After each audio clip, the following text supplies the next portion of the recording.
I slept reasonably well overnight, despite the increased motion of the ship due to some bad weather on the crossing. We arrived at Toulon later than scheduled at 7:15, finally disembarking at 7:45 and away through Toulon. Soon we passed Marseille on the A52, with Montagne de Luberon in the distance, and then the A55-54 towards Nîmes, passing under the LGV Méditerranée near Aix-en-Provence. We then headed southeast towards Montpellier, Béziers, Narbonne and Perpignan on the A9, with the Albarez Mountains in the distance.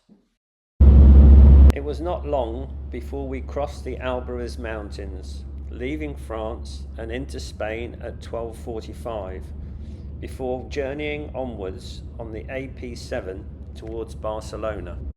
Following a generally easy journey, apart from the final section into Barcelona, where there was backed up traffic on the C58 due to an accident, I stabled Adiona in an underground car park at the Centre de la Villa before heading off for a beer and the Airbnb where I was staying. After a short rest and shower, we ventured out into Barcelona to see the Sagrada Familia, which was constructed from the 13th to the 15th centuries, but which is still under construction today, followed by a really nice dinner at the Café Messana close to the apartment. Then it was time for some well-earned sleep. Up early and enjoyed poached eggs on toast with chopped avocado prior to departing for the America's Cup.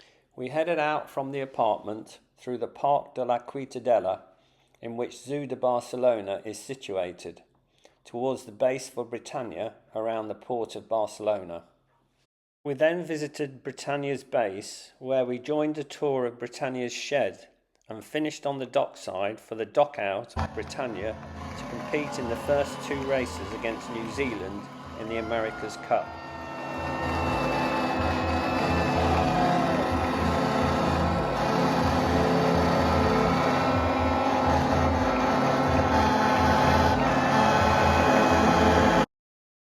Once Britannia had sailed, we moved to the sea wall to watch Britannia compete.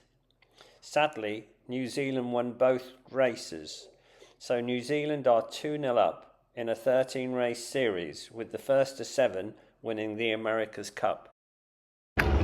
We also had the opportunity to watch the dock-out of GB's Athena Pathway, who were up against a team from Italy for the Women's Cup. Unfortunately, Italy just pipped the GB team to the finish. Once the day's racing had concluded, we left for a walk back to the apartment. Allegedly this is the Arc de Triomphe of Barcelona, but I'm not sure myself, but it looks quite pretty. Following a shower and change of clothes, we headed into the old part of Barcelona for some dinner at Sant Agustina at the window table.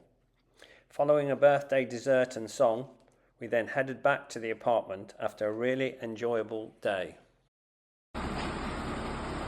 And so the following morning, it was time to leave Barcelona, emerging back into the light at 9:15 and on the way home through the quiet Sunday streets. The first part of the route was northeast, leaving Spain and then entering France. The first part of the route northeast followed the latter part of the route from Toulon, before then heading north at Nîmes. Approaching Lyon, I elected to take the A46 bypass and rejoin the A6 north of Lyon. I then continued north on the A6 to an overnight stopover at Aire de Boye and an in-van birthday dinner. Once cleared up, set up Adiona for the night and retired. Up early and back on the road north at 8 a.m. after breakfast. First 90 minutes or so was driving through countryside cloaked in a blanket of mist and fog, after which the sun was trying to break through. Nearing Troyes, I was in a world of my own, watching the way the trees were changing to their autumn colours, when suddenly 2 French fighter jets made a very low and noisy flyover. It made me jump out of my seat, but fortunately I kept both hands on the steering wheel. The final part of my journey through France headed into grey skies, then rain, which was much heavier around Calais. Traffic at Eurotunnel was very light, and although the rain was heavy, I was able to depart early at 4:15. The drive back home from Folkestone was generally easy, even including the Dartford crossing.